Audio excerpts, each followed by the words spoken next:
ಈ ಸುಮಾರು 50 ವರ್ಷಗಳಿಂದ ನಾನು ಯೋಗಾಭ್ಯಾಸ ಮಾಡ್ತಾ ಇದ್ದೀನಿ. ಆಸನಗಳು ಈ ಪ್ರಾರಂಭದಲ್ಲಿ 50 ವರ್ಷದ ಕೆಳಗೆ ಏನು ಐಡಿಯಾ ಇತ್ತು ಯೋಗ ಅಂದರೆ, ಆಸನಗಳೆಲ್ಲ ಕಲ್ತ್ಕೊಂಡ್ರೆ ಯಾರು ಯೋಗ ಮಾಡ್ತಾರೋ ಅವರೆಲ್ಲ ಯೋಗಿಗಳು ಅಂತ ನನ್ನ ಐಡಿಯಾ ಇತ್ತು. ಈ ಯೋಗ ಒಂದು ಕಲ್ತ್ಕೊಂಡ್ರೆ ಆಧ್ಯಾತ್ಮ ಸಾಧನೆ ಅಂದರೆ ಅದೇನೇ, ಇನ್ನೇನಿಲ್ಲ ಅಂತ. ಹೀಗೆ ಯೋಗ ಪ್ರಾಕ್ಟೀಸ್ ಮಾಡ್ಕೊಂಡು ಬರ್ತಾ ಇರುವಾಗ ಬಹಳ ವರ್ಷಗಳು ಅಭ್ಯಾಸದ ಮೇಲೆ ಒಂಥರ ಒಂದು ಡಿಸಿಪ್ಲಿನ್ ಥರ, ಒಂದು ರಿಚುವಲಿಸ್ಟಿಕ್ ಥರ ಯೋಗಾಸನ ಮಾಡ್ತಾ ಇದ್ದೆ ದಿನಾಗಲೂ. ಬಹಳ ವರ್ಷಗಳು ಹೀಗೆ ನಡೀತು. ದೇಹ ಆ ಟೈಮ್ನಲ್ಲಿ 50 ವರ್ಷದ ಕೆಳಗೆ ಫಿಟ್ ಆಗಿತ್ತು. ಇನ್ನೂ ಫಿಟ್ ಅನಿಸ್ತಾ ಇತ್ತು. ಮನಸ್ಸು ಕೂಡ ನೆಮ್ಮದಿಯಾಗಿತ್ತು. ಇದೆಲ್ಲ ಯೋಗದಿಂದ ನಂಗೆ ಆಗ್ತಾ ಇದೆ ಅನ್ನೋ ಭಾವನೆ. ಬಹಳ ವರ್ಷ ಆದಮೇಲೆ ಒಂದು ಸತಿ ಪತಂಜಲಿ ಯೋಗ ಸೂತ್ರ ಓದಿದೆ. ಇದು ಓದಿದಾಗ ನನಗೆ ಮೊದಲು ಆಸನದಲ್ಲಿ ಒಂದು ಆತ್ಮೀಯತೆ ಬಂತು, ಒಂದು ಫ್ರೆಂಡ್ಶಿಪ್. ನನಗೆ ಎಂಜಾಯ್ ಮಾಡೋಕ್ಕೆ ಶುರು ಮಾಡಿದೆ, ಆಸನನ ಎಂಜಾಯ್ ಮಾಡೋಕ್ಕೆ. ಇದರಲ್ಲಿ ಬಹಳ ವ್ಯತ್ಯಾಸ ಆಗೋಯಿತು. ಬರೀ ಆಸನ ಮಾತ್ರ ಅಲ್ಲ, ಈ ಎಂಜಾಯ್ ಮಾಡ್ಕೊಂಡು ಮಾಡುವಾಗ ಏನೋ ಒಂದು ಅದ್ಭುತವಾದ ಫೀಲಿಂಗ್ ಒಳಗೆ. ಈ ಯೋಗದಲ್ಲಿ ಒಂದು ಆಸನ ಎಂಜಾಯ್ ಮಾಡಿದ್ರೇ ಒಳಗಡೆ ಅಷ್ಟೊಂದು ಅದ್ಭುತವಾದ ಫೀಲಿಂಗ್ ಬರುತ್ತೆ. ಪ್ರತಿನಿತ್ಯ ಇದು ಮಾಡ್ತಾ ಮಾಡ್ತಾ ಜೀವನದಲ್ಲಿ ಪ್ರತಿಯೊಂದನ್ನು ಇದೇ ರೀತಿ ಎಂಜಾಯ್ ಮಾಡಬಹುದು ಅನ್ನೋ ಒಂದು ಕಲ್ಪನೆ ಬಂತು. ಮಾಡಿರಲಿಲ್ಲ ಇನ್ನು, ಆ ಕಲ್ಪನೆ ಬಂತು. ಹೀಗೆ ಯೋಗಾಭ್ಯಾಸ ಆಗ್ತಾ ಆಗ್ತಾ ಈ ಒಂದೊಂದು ಆಸನವೂ ಕೂಡ ನನ್ನ ಒಳಗಡೆ ಹೋಗೋಕ್ಕೆ ಒಂದು ಬಾಗಿಲಿದು. ಇಲ್ಲಿ ಏನೋ ಒಂದು ಫೀಲ್ ಆಗುತ್ತೆ, ಎಂಜಾಯ್ ಮಾಡ್ತಾ ಇದ್ದೀನಿ ನಾನು, ಒಳಗಡೆಯಿಂದ ಏನೋ ಖುಷಿ ಬರುತ್ತೆ, ನಾನು ಒಳಗಡೆ ಹೋಗೋಕೆ ಇದು ಬಾಗಿಲು ಅಂತ ಒಂದು ಭಾವನೆ ಬಂತು. ಯೋಗ ಸೂತ್ರ ಒಂದೇ ಸತಿ ಅಲ್ಲ, ಪುನಃ ಪುನಃ ಪುನಃ ಪುನಃ ಪತಂಜಲಿ ಯೋಗ ಸೂತ್ರವನ್ನು ಮನನ ಮಾಡಿಕೊಂಡು ಓದ್ತಾ ಇದ್ದಾಗ ನನಗನ್ನಿಸ್ತು, ಈ ಒಂದೊಂದು ಆಸನವೂ ಕೂಡ ನಿಜವಾಗ್ಲೂ ಆತ್ಮ ಸಂಶೋಧನೆ ಮಾಡಿಕೊಂಡ್ರೆ ಒಂದೊಂದು ಆಸನದಲ್ಲೂ ಕೂಡ ಒಂದು ಧ್ಯಾನ ಆಗತ್ತೆ ಅಂತ ಬಂದಾಗ ಮನಸ್ಸಿಗೆ ಖುಷಿ ಆಯಿತು. ಜೊತೆಗೆ ಮನಸ್ಸು ಮತ್ತು ದೇಹ ಎರಡೂ ಕೂಡ ಒಂದು ಸಮಾಗಮದಲ್ಲಿದ್ದಾಗ, ನಾವು ಯೋಗ ಮಾಡ್ತಿದ್ದಾಗ ಆಸನದಲ್ಲಿ ಮನಸ್ಸಿಡಬೇಕು. ಆ ಮನಸ್ಸನ್ನು ಕೊಟ್ಟಾಗ ಒಂದು ಅರಿವು ಬರುತ್ತೆ, ದೇಹದ ಬಗ್ಗೆ ಅರಿವು. ಈ ದೇಹದ ಬಗ್ಗೆ ಅರಿವು ಬಹಳ ಮುಖ್ಯ. ಆ ದೇಹ ಅನ್ನೋದು ಆವಾಗ ಗೊತ್ತಾಗತ್ತೆ, ಎಷ್ಟು ಆಳ ಇದು ಎಷ್ಟು ಅದ್ಭುತ, ಇದು ಎಷ್ಟು ರಿಸೆಪ್ಟಿವ್, ಎಷ್ಟು ಸಾಧ್ಯತೆಗಳು ಪಾಸಿಬಿಲಿಟಿ ಇದೆ ಎಕ್ಸ್ಪ್ಲೋರ್ ಮಾಡಿದ್ರೆ ಅನ್ನುವ ಒಂದು ಭಾವ ಬರೋಕ್ಕೆ ಶುರು ಆಗುತ್ತೆ. ಯಾಕೆಂದರೆ ಮನಸ್ಸು ದೇಹದ ಜೊತೆ ಇದ್ದಾಗ ಅರಿವು ಬಂದಾಗ, ಮನಸ್ಸು ದೇಹ ಎರಡೂ ಒಟ್ಟಿಗೆ ಒಂದಕ್ಕೊಂದು ಸಮಾಗಮ ಆಗುವುದಕ್ಕೆ ಕಾರಣ ಮನುಷ್ಯನ ಬುದ್ಧಿ. ಈ ಬುದ್ಧಿಯ ಒಂದು ಪಾತ್ರ ಇಲ್ಲಿ ಬಹಳ ಮುಖ್ಯ. ಈ ಬುದ್ಧಿಯಿಂದ, ವಿವೇಕದ ಬುದ್ಧಿ, ಶುದ್ಧ ಬುದ್ಧಿ, ನಾವು ಏಕಾಂತವಾಗಿ ಯೋಗ ಮಾಡ್ತಿದ್ದಾಗ ಮನಸ್ಸಿಗೂ ದೇಹಕ್ಕೂ ಒಂದು ಅದ್ಭುತವಾದ ಒಂದು ಒಳಗಿನ ಒಂದು ಆಂತರ್ಯದ ಒಂದು ಶಕ್ತಿಯನ್ನು, ಪ್ರಜ್ಞಾಶಕ್ತಿಯನ್ನು, ಅಂದರೆ intelligence, pure intelligence, A flow of energy we can feel. ಅದನ್ನು ಕಾನ್ಷಿಯಸ್ನೆಸ್ ಮೂವ್ ಆಗ್ತಿದೆಯೇನೋ ನಮ್ಮೊಳಗೆ ಅಂತ. ಒಂದು ಆಸನ ಇರ್ಬೋದು, ಒಂದು ಮುದ್ರಾ ಇರ್ಬೋದು, ಇದರಲ್ಲಿ ಆ flow of intelligence, flow of awareness ಬರೋದು ನಮ್ಮ ಬುದ್ಧಿಯಿಂದ. ಮನುಷ್ಯನಿಗೆ ಈ ಬುದ್ಧಿ ಇದೆ. ನಮ್ಮ ಮನಸ್ಸನ್ನು ಸಮತೋಲನದಲ್ಲಿ ದೇಹವನ್ನು, ಮನಸ್ಸನ್ನು ಇಟ್ಕೊಂಡು ಅದನ್ನು ಯಾವುದಕ್ಕೆ ಬೇಕೋ ಅದಕ್ಕೆ ಸಾಧನವಾಗಿ ಬಳಸ್ಕೊಳ್ಳೋಕ್ಕೆ ನಮ್ಮ ಬುದ್ಧಿಗೆ ಆಗುತ್ತೆ. ಯೋಗ ಮಾಡ್ತಾ ಮಾಡ್ತಾ ನಮ್ಮ ಬುದ್ಧಿ, ನಮ್ಮ ಮನಸ್ಸನ್ನು, ದೇಹವನ್ನು ಒಂದು ರೀತಿ ಹತೋಟಿನಲ್ಲಿ ಇಟ್ಕೊಳ್ಳೋಕೆ ಶುರು ಮಾಡಿತು. ಈ ಆತ್ಮ ಸಂಶೋಧನೆ ಜೊತೆಗೆ ಆಗ್ತಾ ಆಗ್ತಾ ನನಗೆ ಗೊತ್ತಾಯಿತು, ದಿನನಿತ್ಯದಲ್ಲಿ ನಾವು ಎಷ್ಟೋ ಕೆಲಸಗಳನ್ನು ಅಭ್ಯಾಸದ ಮೇಲೆ ಮಾಡ್ತಿರ್ತೀವಿ, ಅಥವಾ ಅದು ಮಾಡದೇ ಇದ್ದರೆ ಸಮಾಧಾನ ಆಗಲ್ಲ, ಒಂದು ಹೊರೆ ಅಂತ ಅಂದ್ಕೊಂಡು ಮಾಡ್ತಿರ್ತೀವಿ. ಯೋಗ ಯಾರು ಮಾಡ್ತಾರೆ ಪ್ರತಿನಿತ್ಯನೂ, ಅದು ಇಡೀ ದಿವಸ ಅದರ ಪರಿಣಾಮ ಪ್ರತಿಯೊಂದನ್ನು ಕೂಡ ಮನಸ್ಸು ಕೊಟ್ಟು ಅದನ್ನು ಎಂಜಾಯ್ ಮಾಡ್ಕೊಂಡು ಮಾಡಿದ್ರೆ ಇನ್ನೂ ಎನರ್ಜಿ ಬರುತ್ತೆ. ಕರ್ಮಯೋಗದಲ್ಲಿ ಸುಸ್ತಾಗಲ್ಲ, ನಮಗೆ ಎನರ್ಜಿ ಬರುತ್ತೆ. ಯಾಕೆಂದರೆ ಒಳಗಡೆಯಿಂದ ಆ ಸಬ್ಸ್ಟೆನ್ಸ್ ಫೀಲ್ ಆಗ್ತಾ ಇದೆ, ನಮಗೆ ಬರ್ತಾ ಇದೆ ಅಂತ. ಇನ್ನೊಂದು ಗುಟ್ಟು ಗೊತ್ತಾಯಿತು, ಏನಂದರೆ ಆತ್ಮ ಅನ್ನೋದು ಯಾವುದೋ ಬೇರೆ ಎಲ್ಲೋ ಇಲ್ಲ, ಅಥವಾ ಎಲ್ಲೋ ಒಳಗಡೆ ಇಲ್ಲ, ಬಚ್ಚಿಟ್ಕೊಂಡಿಲ್ಲ, ಅದು ಆವರಿಸ್ಕೊಂಡಿದೆ. ಅದು ಈ ಒಂದು ಕ್ಷಣ ನಮ್ಮನ್ನು ಬಿಟ್ಟಿಲ್ಲ. ದೇಹವನ್ನಾಗಲಿ, ದೇಹ ಇರೋವರೆಗೂ ದೇಹವನ್ನಾಗಲಿ, ಮನಸ್ಸನ್ನಾಗಲಿ, ನಮ್ಮ ಬುದ್ಧಿಯನ್ನಾಗಲಿ ಎಲ್ಲ ಲೆವೆಲ್ನಲ್ಲೂ ಇದಿಷ್ಟು ಅದರ ಮ್ಯಾನಿಫೆಸ್ಟೇಷನ್ನೇ. ಆತ್ಮ ಸಂಪೂರ್ಣವಾಗಿ ಇದೆ, ಒಂದಾಗಿದೆ, ಆಲ್ರೆಡಿ ಇನ್ ಯೋಗ ಅನ್ನೋದು ಆತ್ಮ ಸಂಶೋಧನೆಯಲ್ಲಿ ಬರೋಕ್ಕೆ ಶುರುವಾಯಿತು. ಪ್ರತಿ ವರ್ಷ ಮೌನ ಮಾಡಿದಾಗ, ಧ್ಯಾನ ಮಾಡಿದಾಗ, ಪ್ರತಿ ವರ್ಷ ಆ ಸಂಶೋಧನೆಯೇ ಜಾಸ್ತಿ ದಿವಸ ಮಾಡ್ತಾ ಮಾಡ್ತಾ ನನಗೆ ಗೊತ್ತಾಯಿತು, ಇದು ಯೋಗ ಆಲ್ರೆಡಿ ಆಗಿರೋದ್ರಿಂದ yoga meaning is not union, it is not rejoining. ಇದು ಆಲ್ರೆಡಿ ಆಗಿದೆ. ನಮಗೆ ಗೊತ್ತಿಲ್ಲದೆ ಇರೋದ್ರಿಂದ, ನಾವು ಬೇರೆ ಅಂದ್ಕೊಂಡಿರೋದ್ರಿಂದ, ನಮಗೆ ಅದು ಆ ಸೆಪರೇಷನ್ ಇರೋದ್ರಿಂದ ಸೇರಬೇಕೇನೋ, ಹೋಗಿ ನಾನು ಬೇರೆ ಅನ್ನೋ ಭಾವನೆ ಬರುತ್ತೆ. ಹೀಗೆ ಬಂದಾಗ ಪ್ರಾರಂಭದಲ್ಲಿ ನಾವೇನು ಮಾಡ್ತೀವಿ, we try to unite our personality with the self. It is impossible. Our personality is weak, our personality is false. ನಮ್ಮ ಪರ್ಸನಾಲಿಟಿ, ವ್ಯಕ್ತಿತ್ವ ಹೊರಗಡೆಯಿಂದ ಬಂದಿದ್ದು, ಅದು ಹೇಗೆ ಆತ್ಮ ಜೊತೆ ಸೇರ್ಕೊಳ್ಳೋಕೆ ಸಾಧ್ಯ? ಅದಕ್ಕೆ ಹೇಳ್ತಾರೆ, ವ್ಯಕ್ತಿ ಅನ್ನೋದೇನೇ ಹೊರಗಡೆಯಿಂದ ಆರೋಪ ಆಗಿರೋದ್ರಿಂದ it's an experience of attachment. ವ್ಯಕ್ತ ಈಸ್ ಎಕ್ಸ್ಪೀರಿಯನ್ಸ್ ಆಫ್ ಡಿಟ್ಯಾಚ್ಮೆಂಟ್. ವ್ಯಕ್ತಕ್ಕೆ ಮೀರಿದ್ದದು something transcendental. Something transcendental is ಅವ್ಯಕ್ತ. ದಟ್ ಅವ್ಯಕ್ತನ ನಾವು ಯೋಗದಲ್ಲಿ ಪಡ್ಕೋಬೇಕು. ಕಣ್ಣಿಗೆ ಕಾಣದೇ ಇರೋದು, ದೇಹ ಮನಸ್ಸಿಗೆ ಮೀರಿದ್ದು ಅನ್ನೋ ಭಾವನೆ ನನಗೆ ಚೆನ್ನಾಗಿ ಬಂದಾಗ ಯೋಗದ ಒಂದು ಡೈಮೆನ್ಷನ್ ಚೇಂಜ್ ಆಯಿತು. ಪ್ರತಿ ಹಂತದಲ್ಲೂ ಯೋಗ ಸೂತ್ರದಲ್ಲಿ ಹೊಸ ಹೊಸ ಅರ್ಥಗಳು ನಮ್ಮನ್ನ ಯೋಗದಲ್ಲಿ ಮುಂದುವರಿಯೋದಕ್ಕೆ ಬಹಳ ಸಹಾಯ ಮಾಡುತ್ತೆ. ಆದರೆ ಒಂದು ತಿಳ್ಕೋಬೇಕು, ಯಾವುದು ಕಳೆದೋಗಿಲ್ಲ, ಕಳ್ಕೊಂಡಿಲ್ಲ. ಕಳೆದೋಗಿರೋದನ್ನು ಹುಡುಕಬೇಕು. ಕಳೀದೇ ಇರೋದನ್ನು ಹುಡುಕೋ ಪ್ರಶ್ನೆನೇ ಇಲ್ಲ. ಅದು ಹೊರಗಡೆ ಹುಡುಕಿದ್ರೆ ಸಿಗಲ್ಲ. ನಾವು ಆದಷ್ಟು ಒಳಗಡೆ ಹೋಗಬೇಕು. ಹುಡುಕೋದೇನಿದ್ರು ಅದ್ರ ಒಳಗಡೆ ಆಗಬೇಕು ಅನ್ನೋದು ಖಚಿತವಾಗಿ ಗೊತ್ತಾಗೋಯ್ತು.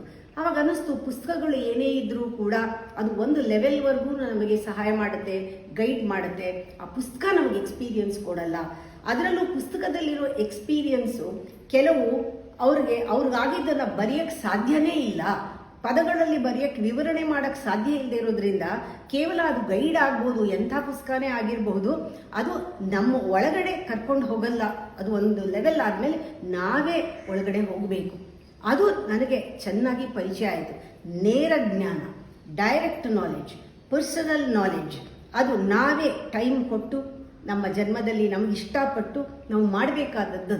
ಅದರಿಂದ ಎಷ್ಟೇ ಗುರುಗಳು ಮಾತು ಕೇಳಲಿ, ಯಾವ್ದು ಗುರುಗಳ ಪ್ರವಚನ ಕೇಳಲಿ, ಅಥವಾ ಡಾಕ್ಟ್ರಿನ್ಸ್ ಓದಲಿ, ಉಪನಿಷತ್ತು ಓದಲಿ, ಎಲ್ಲವೂ ಅಷ್ಟೇ, ಯಾವುದು ನಮಗೇನು ಬೇಕೋ ಅದು ಕೊಡೋದಿಲ್ಲ. ಒಂದು ಲೆವೆಲ್ ಅಷ್ಟೇ. ಅದಾದಮೇಲೆ ನನಗೆ ದಾಹ ಇದ್ದರೆ, ನನಗೆ ಹೋಗಲೇಬೇಕು ಅನ್ನೋದು ಒಳಗಡೆ ಛಲ ಇದ್ದರೆ ಅದು ಖಂಡಿತ ಸಿಕ್ಕೇ ಸಿಗತ್ತೆ ಅನ್ನೋದು ಖಾತ್ರಿ ಆಯಿತು. ಎಲ್ಲರಿಗೂ ಇದನ್ನೇ ಹೇಳ್ತಾ ಇರೋದು, ನಾವೇನಾದರೂ ಬೇಕಾದರೆ ಇದು ಬೇಕು, ಇದು ಬಿಟ್ಟು ಬೇರೆ ಇಲ್ಲ ಅನ್ನೋದು. ಎಲ್ರಿಗೂ ಅನಿಸುತ್ತೆ, ನನಗೆ ಆ ಒಳಗಡೆ ಆನಂದ ಬೇಕು, ಖುಷಿ ಬೇಕು, ಎಲ್ಲ ಅನಿಸುತ್ತೆ. ಆದರೆ ಪ್ರಾರಂಭದಲ್ಲಿ ಶುರು ಮಾಡ್ತೀವಿ, ಆಮೇಲೆ ಅದು ಎಲ್ಲೋ ದಾರಿ ತಪ್ಪು ಹೋಗುತ್ತೆ. ಒಂದು ತಿಳ್ಕೊಳ್ಳಿ, ಜೀವನದಲ್ಲಿ ಎಲ್ಲದರಲ್ಲೂ ಒಂದೊಂದು ಹೆಜ್ಜೆನಲ್ಲೂ ಅಬ್ಸ್ಟಕಲ್ ಬರೋದು ಸಹಜ. ನನಗೂ ಈ ಸಾಧನೆ ಎಲ್ಲ ಮಾಡಿದ್ಮೇಲೆ ಅಬ್ಸ್ಟಕಲ್ ಬಂದಿಲ್ಲ, ಎಲ್ಲ ನೆಟ್ಟಗಾಗ್ಬಿಡಲ್ಲ. ಜೀವನ ಅಂದ್ರೇನೆ ಎಷ್ಟೋ ಅಬ್ಸ್ಟಕಲ್ಸ್ ಪ್ರತಿ ಹೆಜ್ಜೆನಲ್ಲೂ ಬರುತ್ತೆ. ಯಾಕೆಂದರೆ ಮನುಷ್ಯನ ಒಂದು ಅಭ್ಯಾಸ, ಮನುಷ್ಯನ ಸ್ವಭಾವ, ಮೆಕ್ಯಾನಿಸಮ್ ಆಫ್ ದಿ ಮೈಂಡ್ ಏನಂದರೆ ಆಸೆ. ಅನ್ನೋದ್ರಲ್ಲಿ ಇದು ಬೇಕು ಅನ್ನೋದು, ಇದು ಬೇಕು. ಇದು ಯಾಕೆ ಬೇಕು? ಸುಖ. ಆಸೆ ಯಾಕೆ ಬರುತ್ತೆ? ಸುಖ ಬೇಕು. ಸುಖದ ಆಸೆ ಅದು ದೊಡ್ಡ ಅಬ್ಸ್ಟ್ರಕ್ಷನ್. ಅದು ಎಲ್ಲರಿಗೂ ಬರುತ್ತೆ, ಪ್ರತಿಯೊಬ್ಬರಿಗೂ ಬರುತ್ತೆ ಸುಖದ ಆಸೆ. ಬರೀ ಸುಖದ ಆಸೆ ಬಂದರೆ ಹೇಗೋ ಏನೋ ಪಡ್ಕೋಬೋದು. ಅದರ ಜೊತೆಗೆ ದುಃಖ ಬೇಡ ಅನ್ನೋದು ಬರುತ್ತೆ, ದುಃಖದ ಭಯ. ಸುಖದ ಆಸೆ ಮತ್ತು ದುಃಖದ ಭಯ ಜೊತೆನಲ್ಲೇ ಬರುತ್ತೆ. ಇದು ದೊಡ್ಡ ಅಬ್ಸ್ಟ್ರಕ್ಷನ್ ಯೋಗನಲ್ಲಿ. ಯಾವುದೇ ಯೋಗ ಇರ್ಬೋದು, ಸುಖದ ಆಸೆ ಮತ್ತು ದುಃಖದ ಭಯ, ಇದು ಬೇಕು, ಇದು ಬೇಡ, ಆಸೆ ಮತ್ತು ಭಯ, ಈ ಡಿಸೈರ್ ಅಂಡ್ ಫಿಯರ್, ಇದೇ ದೊಡ್ಡ ಅಬ್ಸ್ಟ್ರಕ್ಷನ್. ಯಾವಾಗ ನಾವು ಧ್ಯಾನ, ಯೋಗ ಇದೆಲ್ಲನೂ ರೆಗ್ಯುಲರ್ ಆಗಿ ಮಾಡ್ತೀವಿ, ಆತ್ಮ ಸಂಶೋಧನೆಯನ್ನು ಮಾಡ್ತಿರ್ತೀವಿ, ನಮ್ಮ ಬುದ್ಧಿಯನ್ನು ವಿಶ್ಲೇಷಿಸಿ ಮನಸ್ಸನ್ನು ಬಿಡಿಸಿ ಒಳಗಡೆ ನೋಡೋಕ್ಕೆ ಶುರು ಮಾಡ್ತೀವಿ. ಆವಾಗ ಗೊತ್ತಾಗುತ್ತೆ ಈ ಒಂದು ಬೇಕು ಬೇಡ ಒಟ್ಟಿಗೆನೇ ಬರುತ್ತೆ ಮನುಷ್ಯನಿಗೆ. ಈ ಆಸೆ ಮತ್ತು ಇದು ಬೇಕು, ಅದೇ ಭಯ ಮತ್ತು ಈ ಒಂದು ಸುಖ ಭಯ, ಬೇಕು ಬೇಡ ಎರಡು ಒಟ್ಟಿಗೆನೇ ಇದೆ. ಪ್ಲೆಷರ್ ಆ್ಯಂಡ್ ಪೇಯ್ನ್ ಒಟ್ಟಿಗೆನೇ ಬರುತ್ತೆ, ಒಂದಾದ್ಮೇಲೆ ಒಂದು ಬರಲ್ಲ ಅಂತ ನಮ್ಗೆ ಗೊತ್ತಾಗೋಯ್ತು. ಇದು ಒಟ್ಟಿಗೆ ಬರುತ್ತೆ, ಒಂದರಿಂದ ಒಂದು ಹುಟ್ಟೋದ್ರಿಂದ ಇದು ಬೇರೆ ಅಲ್ಲ, ಅದೆರಡು ಒಟ್ಟಿಗೆನೇ ಬರುತ್ತೆ. ನಾವು ಏನು ಮಾಡಬೇಕು, ಒಂದನ್ನು ಏನಾದ್ರೂ ನೀವು ಡಿಸ್ಕರೇಜ್ ಮಾಡಿದ್ರೆ ಅದನ್ನು ಪಕ್ಕಕ್ಕೆ ಹಾಕಿದ್ರೆ ಇನ್ನೊಂದು ಹೊರಟೋಗುತ್ತೆ. ಒಂದಾದ್ಮೇಲೆ ಒಂದನ್ನು ನಿವಾರಣೆ ಮಾಡೋದು ಬೇಕಿಲ್ಲ. ಒಂದು ನಮಗೆ ಆಸೆ ಹೋದರೆ ಭಯನೂ ಹೋಗುತ್ತೆ, ಈ ಸುಖದ ಆಸೆ ಹೋದರೆ ಈ ಕಷ್ಟದ ಭಯನೂ ಹೋಗುತ್ತೆ ಅನ್ನೋದು ಡೆಫಿನೆಟ್ ಆಯ್ತು. ಎರಡು ಒಂದಾದ್ಮೇಲೆ ಒಂದು ಬರಲ್ಲ. ಇನ್ನೊಂದು ನಾವು ನೋಡ್ಕೋಬೇಕು, ಯಾವಾಗ ನಾವು ಆಸೆಗಳನ್ನು ನಾವು ನೆಗ್ಲೆಕ್ಟ್ ಮಾಡ್ತೀವೋ, ಕೇರ್ ಮಾಡಲ್ವೋ, ಆವಾಗ ಆ ಭಯ ಅನ್ನೋದು ದುಃಖದ ಭಯನೂ ಹೊರಟೋಗುತ್ತೆ. ಧ್ಯಾನ ಮಾಡಿದವರಿಗೆ ಗೊತ್ತು, ಇದೆರಡೂ ಕೂಡ ಮೀರಿದ್ದು ಒಂದಿದೆ, ಅದು ಸಬ್ಜೆಕ್ಟ್ ಆ್ಯಂಡ್ ಆಬ್ಜೆಕ್ಟ್ಗೆ ಮೀರಿದ್ದು, ಅದು ನನ್ನಲ್ಲಿ ಇದೆ, ಅದು ಬ್ಲಿಸ್ ಅಂತಾರೆ, ಆನಂದ ಅಂತಾರೆ. ಈ ಸತ್ಯ ಯಾರಿಗೆ ಗೊತ್ತಾಗುತ್ತೋ ಅವ್ರಿಗೆ ಸುಖ ದುಃಖ ಬರ್ತಾ ಇದ್ರೂ ಕೂಡ ಅವ್ರು ನಿಭಾಯಿಸ್ಬಿಡ್ತಾರೆ, ಆ ಸುಖ ದುಃಖನ ಮೀರಿ ಹೊರಟೋಗ್ತಾರೆ. ಈ ಭಾವನೆ ಚೆನ್ನಾಗಿ ನಮಗೆ ಮನಗಾಂಡಾಗ ನಾವು ಯಾವುದೇ ಗುರುಗಳು ಏನೇ ಹೇಳಿದ್ರು ಕೂಡ ಅದನ್ನು ಎಷ್ಟು ತಗೊಳ್ತೀವೋ ನಮ್ಮ ಒಂದು ಸಾಧನೆ ನಾವೇ ಮಾಡ್ತೀವಿ, ಯಾರ ಮೇಲೂ ಡಿಪೆಂಡ್ ಆಗೋದಿಲ್ಲ. ನಾ ಎಷ್ಟೋ ಜನ ಕೇಳ್ತೀನಿ, ನನ್ನನ್ನು ಫಾಲೋ ಮಾಡಬೇಡಿ, ನಿಮ್ಮನ್ನು ನೀವು ಫಾಲೋ ಮಾಡಿ, ಯಾವ ದೇವರನ್ನು ಹುಡುಕಬೇಡಿ, ನಿಮ್ಮನ್ನು ನೀವು ಹುಡುಕೊಳ್ಳಿ ಒಳಗಡೆ ಮೊದಲು, ಹೊರಗಡೆ ಎಲ್ಲೂ ಹುಡುಕಬೇಡಿ, ಸಿಕ್ಕೋಲ್ಲ, ಹೊರಗಡೆ ಸಿಕ್ಕೋದಲ್ಲ ಇದು ಅಂತ. ನಾವೇನಾದರೂ ಬೇಕು ಅಂತ ನಮ್ಮ ದಾಹ ಇದ್ದರೆ ಇದೇ ಮಾಡಬೇಕು ಅಂದಾಗ ಇದು ಬಿಟ್ಟು ಬೇರೆ ಇಲ್ಲ ಅಂತ ಬರಬೇಕು, ಸ್ವಲ್ಪ ದಿವಸ ಆದ್ರೂ ಬರಬೇಕು. ನಮ್ಮ ಪರ್ಪಸ್, ನಮ್ಮ ಉದ್ದೇಶ ಅದು ಪೂರ್ಣ ಆಗೋವರೆಗೂ ಕೂಡ ನಮ್ಮ ಅರ್ಜಲ್ಲಿ, ನಮ್ಮ ಯರ್ನಿಂಗ್ನಲ್ಲಿ, ನಮ್ಮ ಡಿಸೈರ್ನಲ್ಲಿ ಕಾನ್ಫ್ಲಿಕ್ಟ್ ಬರಬಾರ್ದು, ನಂಬರ್ 1. ಆಮೇಲೆ ಆ ಉದ್ದೇಶ ಪೂರ್ತಿ ಆಗೋವರೆಗೂ, ಅಂದರೆ ಆ ಗುರಿ ಮುಟ್ಟೋವರೆಗೂ ನಮ್ಮ ಆಸೆ ಯರ್ನಿಂಗ್ನಲ್ಲಿ ಯಾವುದು ಕಾನ್ಫ್ಲಿಕ್ಟ್ ಬರಬಾರ್ದು. ಇದು ಮಾಡ್ಲಾ, ಅದು ಮಾಡ್ಲಾ, ಗುರುಗೀತ ಹೇಳ, ಅದು ಹೇಳ, ಇದು ಹೇಳ ಅಂತ ಬರಬಾರ್ದು. ಎರಡನೇದು, ಒಂದ್ಸತಿ ಶುರು ಮಾಡಿದ್ರೆ ಹೋಗೋಕ್ಕೆ ಹಿಂತಿರುಗಿ ನೋಡಬಾರ್ದು, ಮತ್ತೆ ಅದು ಮುಗಿಯೋವರೆಗೂ ಬೇರೆ ಟಾಸ್ಕ್ನ ತಗೊಳ್ಬಾರ್ದು. ಇದನ್ನು ಚೆನ್ನಾಗಿ ಜ್ಞಾಪಕ ಇಟ್ಕೊಂಡ್ರೆ ವ್ರತ ಅನ್ನೋದಕ್ಕೆ ಅರ್ಥ ಬರುತ್ತೆ. ನೀವು 20 ನಿಮಿಷ ಕೊಟ್ಟಿದ್ದೀನಿ, 20 ನಿಮಿಷ ಒಂದಿನ ಮಾಡಿಬಿಟ್ಟು ನಂಗೆ ಆಗಲಿಲ್ಲ ಅಂತ ಹೇಳೋದಲ್ಲ. ಆ 20 ನಿಮಿಷ 21 ದಿವಸ ವ್ರತ ಮಾಡಿ ಒಂದು ಸೈಕಲ್ ಮಾಡ್ಕೋಬೇಕು, ಒಂದು ಮಂಡಲ ಹಾಕೋಬೇಕು. 21 ದಿವಸ ಕಂಟಿನ್ಯೂಸ್ ಆಗಿ 20 ನಿಮಿಷ ಮಾಡೋದು, ಮತ್ತೆ ಆ ದಾರಿನಲ್ಲಿ ಹೋಗ್ತಾ ಇದ್ರೆ ವಾಪಸ್ ತಿರುಗಿ ನೋಡಲ್ಲ. ಆ ಟೈಮ್ನಲ್ಲಿ ಬೇರೆ ಟಾಸ್ಕ್ ಏನೂ ಮಾಡಲ್ಲ. ನನ್ನ ಯರ್ನಿಂಗ್ನಲ್ಲಿ ಬೇರೆ ಯಾವುದು ಕಾನ್ಫ್ಲಿಕ್ಟ್ ಇಲ್ಲ. ನನ್ನ ಪರ್ಪಸ್ ಏನು, ಆ ಗುರಿ ಮುಟ್ಟೋದು. ಇದು ಡಿಸಿಪ್ಲಿನ್ ಕೊಡುತ್ತೆ. ಆವಾಗ ಸರಿಯಾಗಿ ನಾವು ಏನು ಮಾಡ್ತಿದ್ದೀವೋ ಅದರಲ್ಲಿ ಜ್ಞಾನವೂ ಕೂಡ ಎಷ್ಟೋ ತಿರುವುಗಳು ನಮಗೆ ಸಿಗುತ್ತೆ ಆ ಥರ ಹೋಗ್ತಾ ಇದ್ದಾಗ. ಒಂದು ನಾವು ಇದಕ್ಕೆ ದೊಡ್ಡದಾಗಿ ಏನೇನೋ ಆದರ್ಶಗಳನ್ನ ಇಟ್ಕೊಳ್ಬೇಕಾಗಿಲ್ಲ. ಚಿಕ್ಕ ಪುಟ್ಟ ಆದರ್ಶ ಇವೆಲ್ಲವೂ ಪ್ರಾಕ್ಟಿಕಲ್ ಆಗಿ ಅಪ್ಲೈ ಮಾಡುವಂಥದ್ದು. ಬೇರೆಯವ್ರಿಗೆ ಹರ್ಟ್ ಮಾಡದೇ ಇದ್ದರೆ ಆ ಟೈಮ್ನಲ್ಲಿ ನೀವು ಅದು ನಿಮಗೆ ನಿಜವಾಗ್ಲೂ ಅಹಿಂಸೆಯನ್ನು ಪರಿಪಾಲನೆ ಮಾಡ್ತಿದ್ದೀರಾ ಅಂತ ಅರ್ಥ.